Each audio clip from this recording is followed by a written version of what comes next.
ريحة حاجة بتحبيها غير البرفان. ريحة حاجة. ريحتي. ريحة الرجولة. ريحة الرجولة لما يكون في حياتي شخص راجل بمعنى الكلمة.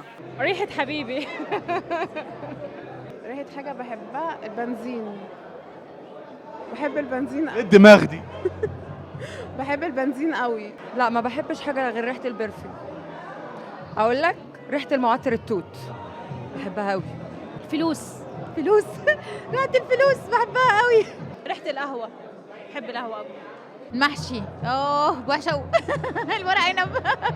ريحة بحبها غير البن. الجاز. صدقني الجاز. بحب ريحة الأكل قوي، بس مش كل أكل. يعني أنا عموما بحب ريحة الأكل قوي، بالذات حاجات بقى بتتبيلة كده وبتتشوح.